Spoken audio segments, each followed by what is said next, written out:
got done putting my kids down to sleep, and I began to think about discipline and a father's discipline and the nature of a father when he does discipline his children. And it got me thinking about the writings of in a book called Hebrews in the New Testament. And it says this, it says, "We have all had human fathers who disciplined us, and we respected them for it. How much more should we submit to the Father of our spirits and live? They disciplined us for a little while, as they thought best, but God disciplines us for our good, in order that we may share in His holiness. No discipline seems pleasant at the time, but painful. Later on, it produces a harvest of righteousness and peace for those who have been trained by it." So what I began to think about was the nature of how me as a frail father, as one who has to learn on the go, and I think every father has that journey. There's no manual for children.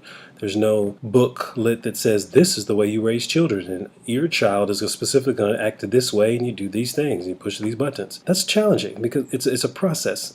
But what I love about the heart of this scripture makes reference to fathers' discipline as they thought best, and we respected them for it. And I look back to my pops, my dad, and how when he did discipline me, there's a lot of things in my life I am reaping the harvest of what he chose to discipline me in doing. And I'm so thankful for that, because I look back at my life and I think if I didn't have the fear of my dad, there's a lot of dumb decisions I would have made. I made a lot of dumb decisions, but there's a lot of even more dumb decisions I would have made because of not being disciplined.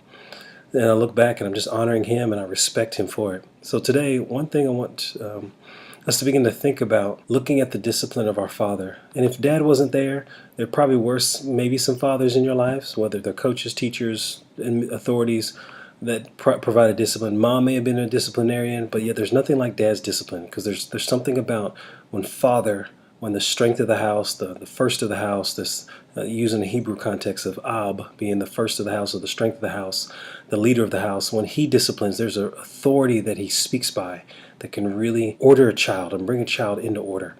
And so I want to get us thinking about father's discipline and how it may seem painful for a time, but it's for us to be able to share, like God's in the scripture says, God says to share in His holiness, His set apart nature, His ways, who He is. We get to be set apart and we get to be different because our Father chose to put His hand on our lives to curb us, to guide us. Discipline doesn't always have to be physical, but this idea of curbing and guiding a child. Hope you're well today.